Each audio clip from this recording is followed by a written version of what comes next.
on the site down in Thurrock. So being a marine wharf, our material is brought in by boat. So variety of ammunitions get dredged up. Not on every boat, but we do get them more and more in like December time, January, when they have to ship like different areas to dredge. So when we do come across an ammunition, I have to go over and identify whether it's live, blind or inert. Inert is where it's safe, nothing can happen, it's just a dead round. But live is obviously where the ammunition's got a high explosive in, or it's live, or it could go off, but the likelihood is it wouldn't. Been dredged up, dropped on the floor, picked up by a shovel, dropped on the grid, so the chances are it probably would go off. So what you're identifying is whether it's got a fuse, whether it's got marks on the firing band that go around the outside of the bomb, a fuse on the front end of the bomb as well. And if you class it as live, or you're not sure, it's blind, so then you have to call the police, and then they call the bomb squad and come out on site and light up. So is there any questions?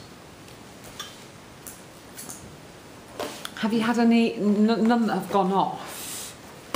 We've not had none go off, no, but we also have a magnet that's up on that belt that, as the material goes up, if any bombs or ammunition get through our grid, they stick to the magnet, and then we go and take them off. If they're live, we put them in the safe area for the bomb squad to come out. They'll cordon the area off and then blow it up.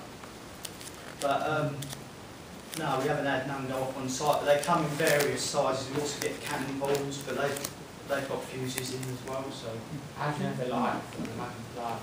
we look for the fuse at the back of each bomb. There'll be a fuse, and also on the front, so you'll be able to tell whether it's live. You know whether it's been fired. Because there's a copper ring around the outside of the bomb that's got a firing band on it, so you know it's been fired. And if the bomb's whole as well, then you know. Are you able to pick out which ones could be of interest, you know, for like historians or anything like that then? No, all ammunitions are either blown up on site or taken away by the EOD. What's the initial response time of the EOD on call out? We have to call the police out first, and they come and make sure it ain't a hoax, which they should know by now, they've been to our site enough, but they come out, make sure it's okay, and then they call them out. It all depends whether they're on another job or not. It could be an hour, it could be 5 hours, but until then that area stays shut. And the whole plant shut as well, though? Yeah, all production, and that area of the site is shut, no one goes into it, so we can only load out really. What's the biggest bombs sort of comments? Well, I had one last week off the grid, and it was about this big by that, but it was a solid metal. I couldn't even pick it up, so a couple of us had to move it. But that was inert, it was dead anyway. You're allowed to keep 10 inert shells on site in a 28-day period, and you're not allowed to keep live. Is coming across these as you dig it, extract it?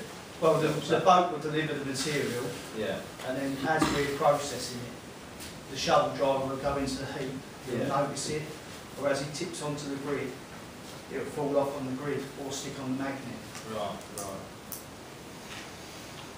And how many on average would you get in a sort of month? Beginning of this year, we had to call them out 3 times in a week. It all depends on where they're dredging and what. Mainly around the Isle of Wight area we find most of them. Oh, right, okay, yeah, I'll miss that bit. Yeah, okay, so you dredge it and then you're bringing it in. Yeah, dredge it, so and then the boat coming discharge from into our area, and then we load it into the plant to make material.